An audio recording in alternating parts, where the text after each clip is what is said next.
Wagwan pussies, I think I have actually found the best shaped skateboard there is when it comes to learning new tricks for beginners and the older skaters as well that want to just have a bit more of a more comfortable ride. And I've been testing different boards and sizes for the last month or so in order to deduce which one is going to be the best for everybody. And in this video, I think I found that one, but we're going to go over my 4 favorite types of skateboard, ending the video with the one that I think is going to be best for everyone, but you might find one that you like more along the way. So with all that being said, we're going to do this exactly how we've done all of our other videos in this sort of category. I've already prepared and edited the video, so we're going to sit down, watch it together, and I'm going to interject whenever I feel like I need to with stuff that I forgot to say while filming the video, because there's always a few things that I think of after the fact that we're going to get into as well. So with all that being said, this is the video right here. Wagwan pussies, today what we're going to be doing is going over these different board sizes, and I'm going to hopefully show you that this new size right here, this 10-inch popsicle beast, is probably going to be the best skateboard for most people, especially if you're starting skateboarding in your older years, because there's so much surface area. It's like skating on a door. But before we get to that, we're going to go through a few of these first. We're going to start with the smallest one, which is the 7.5 incher. So the freestyle board, obviously used mostly by people like the Waltz company and all their sponsored skaters. This one is for like truck stands, throwing boards around, but we're going to get into all of that, and I'm going to do a bunch of tricks of each. Some bowl, some street, some stairs, some ledge. So we're going to get into a bunch of skating in this video that's going to be rolled over while I'm talking. So let's continue.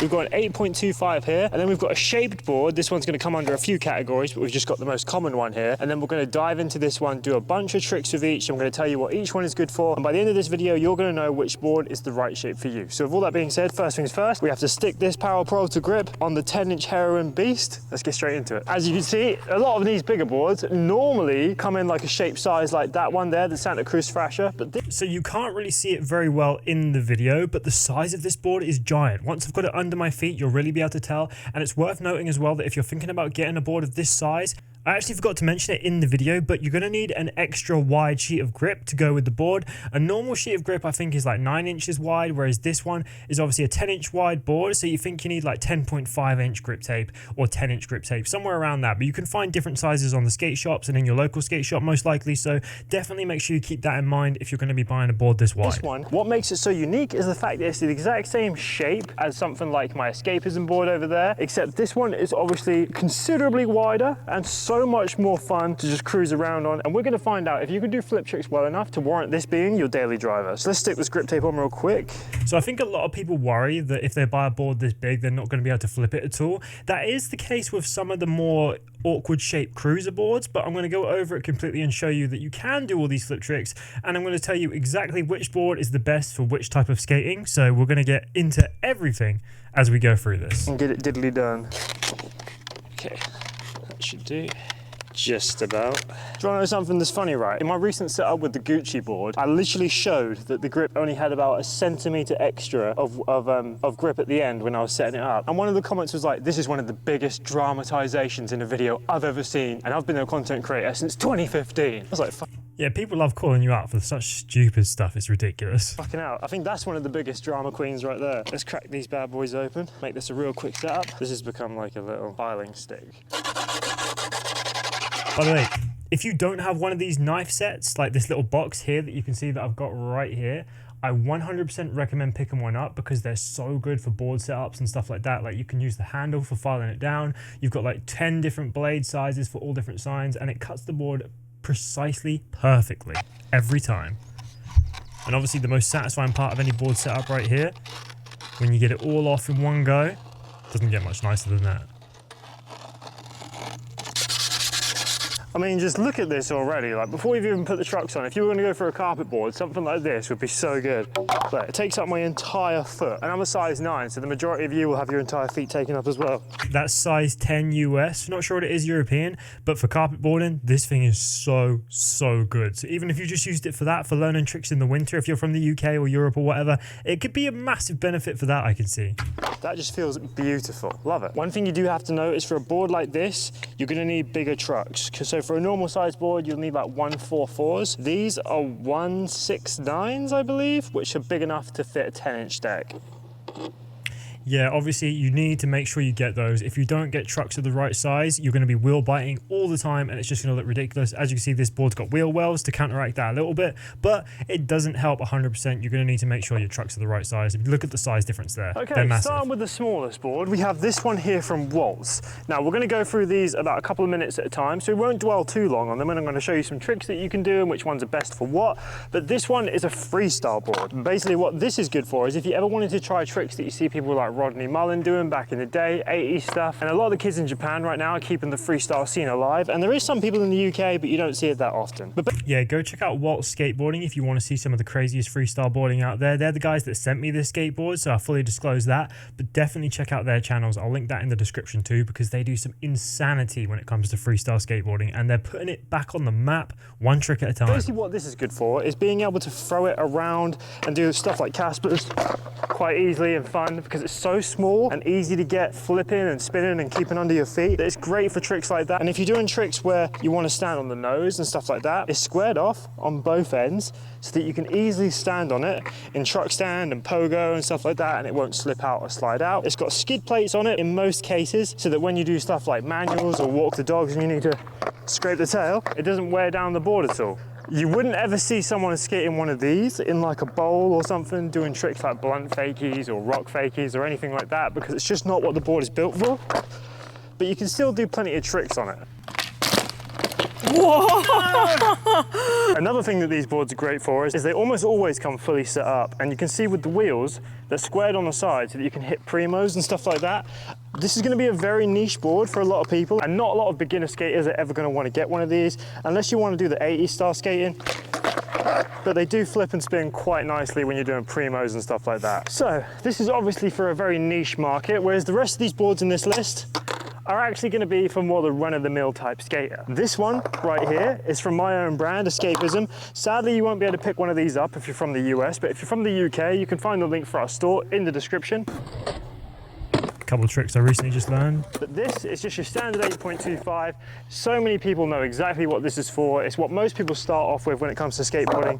But the thing is, as skateboarding progresses, people are starting to enjoy wider and wider boards. When I was a kid, the standard board shape would be closer to like a 7.5 to a 7.75, which in today's age, you don't really even see those anymore. My brand doesn't even do boards that size because they just don't sell. People just don't use them. They're so thin. But the thing is, when I skate with people that I used to skate with when I was a kid, they're still riding boards like that. So it is still a thing, but you just don't see it very often. And the 8.25, I would say, is pretty much the industry standard at the moment.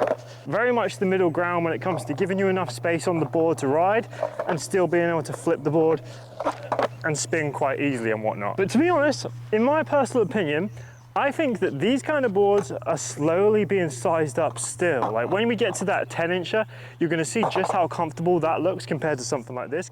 Like if you look at the graph of like board size correlation over time, you'll see that it started off like super thin, and then it got wider as we got towards like the 80s and 90s and stuff like that with the fishtail boards, and then it just slowly went back to like the popsicle 7.5, 7.75 when Rodney Mullen invented the popsicle. At least I believe that was who invented it. I may be wrong on that, but I'm sure you'll correct me in the comments, as everybody loves to do.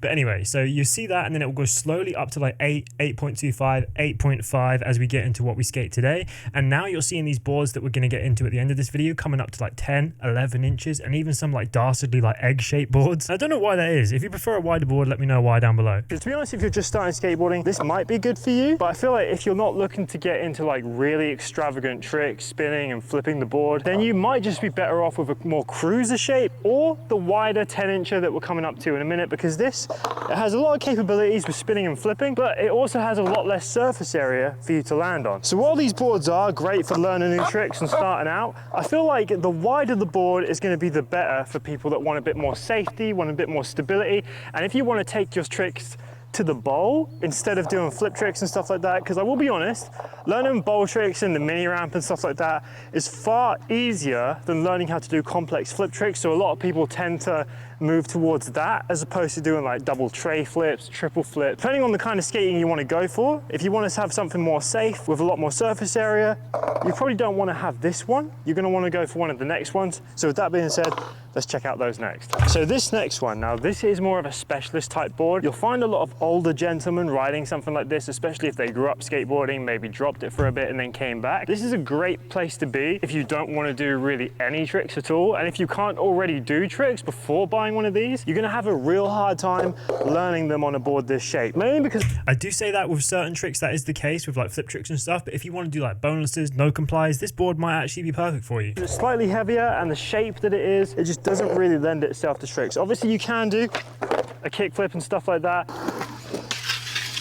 but if you can't already do it, it's going to make it much harder to learn it on something like this as opposed to something like the board we were just on. However, if you want to take things to the bowl, this is going to be great for you because it has so much surface area, just like the one we're going to come up to. And another reason why it doesn't really lend itself to tricks and stuff like that is just because of the shape of it. So normally on a board, the concave is very important to where you do tricks from. Having your foot here is going to give you a nice controlled tray flip, but as you can see, the board is a different shape on this one, so that figuring out where to put your feet for certain tricks is going to be a lot more difficult and not as consistent for hitting certain things like tray flips and stuff like that. While definitely still possible, it's a lot harder on something like this as opposed to something where every reference point is already laid out for you. And if you're watching tutorials and stuff like that, you're going to want to have one of these or at least something of this shape. And if you want the best of both worlds, that's going to be the next and final board we get into. But having a board of this shape is going to be what most people are teaching you on, so it's going to be the best to reference when you're trying to learn a trick via tutorial. So while this is great for a bit of fun, and if you just want to cruise and aren't really bothered about doing any tricks or just want to have a go in the bowl every now and then, this is definitely the one for you, especially if you're very nostalgic to the kind of shape that it is. Because when I bring this one to the park, people ride it and they're like, wow, I need to get myself one of these, just because it's so comfortable to have something so thick and so wide. It just feels like you're skating on a door, and most people just love that feeling. Okay, so for this one, we're going to need to borrow some wheels from this one right here, mainly because these are the nicest and smoothest wheels that we have. They're the Dragon formula. If you've not ridden those before, I'd highly recommend giving them a try because they are actually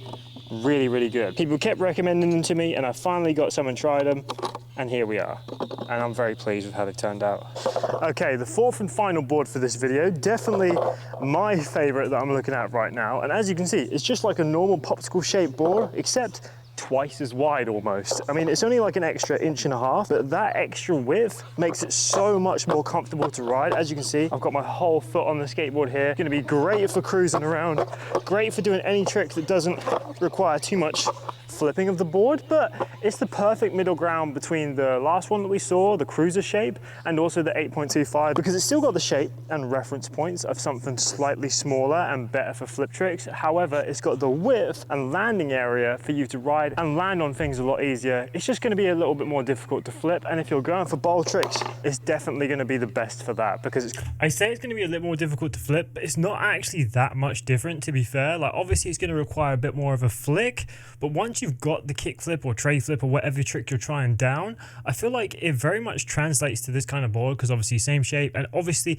it's so much easier to land on. Like, if you're someone that has trouble getting both feet on the board, then this actually makes it easier because there's so much board to land on. I know it's only technically 2 inches or like 1.75 inches, but it feels so much bigger. Like, I know you guys have probably skated from like an 8.25 or an 8 and then sized up to an 8.5, and I'm sure you can...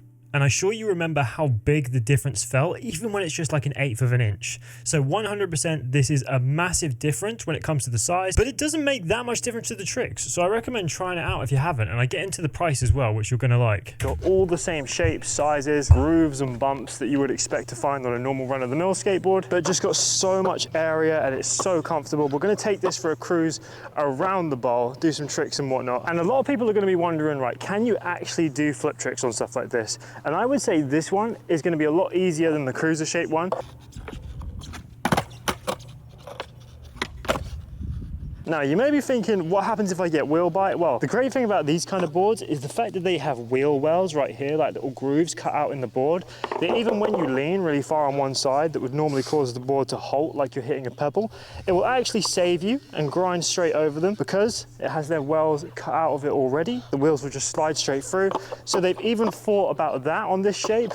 Not all boards this size are going to have that, but this one, the Heroin one, is definitely worth a pickup. And if we're talking about price as well, something something like this, for example, a board like this shape usually costs anywhere between like 70 and 150 pounds. That one was £110, just for reference. Depending on how fancy or old or vintage you want to get it. These ones, this one right here, 60 pounds.